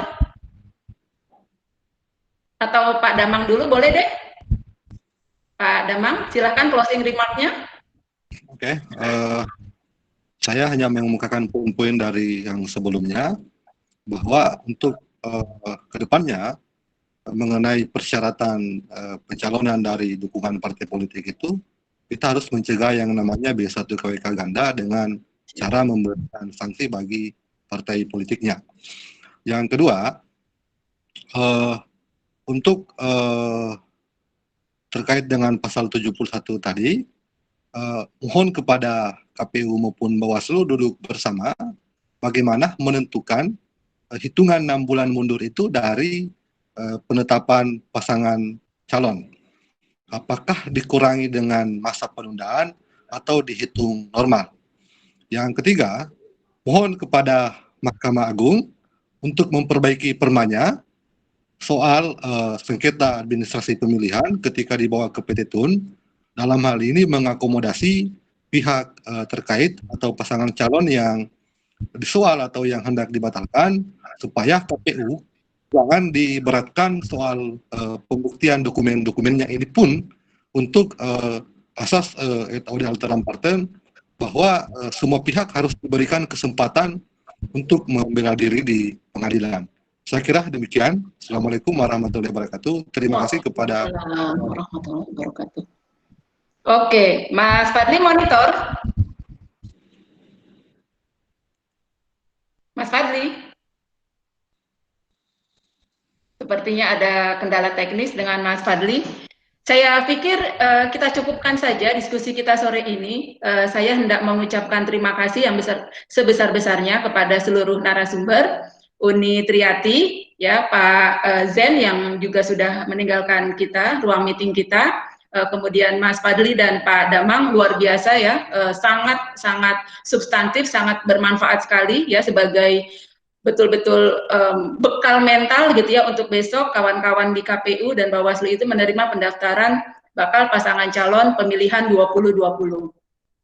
Saya memohon maaf yang sebesar-besarnya jika ada perkataan dan perbuatan saya yang kurang berkenan. Saya ucapkan juga terima kasih banyak kepada Perludem yang memfasilitasi aspirasi para alumninya untuk berdiskusi gitu ya. Mungkin saya kembalikan kepada host.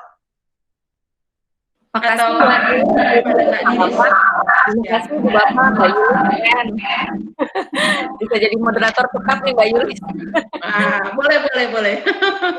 Makasih Uni, Pak Damang, Ibu Bapak. Terima kasih sekali. Terima kasih Bu Yulis. Benar Bu Ya. Yulis bisa jadi moderator tetap. Dengan senang Tapi hati. tidak hanya moderator dong, Nis, narasumber juga. Betul, narsum juga. Iya, Terima betul. Pokoknya kasih banyak Bu Pipin.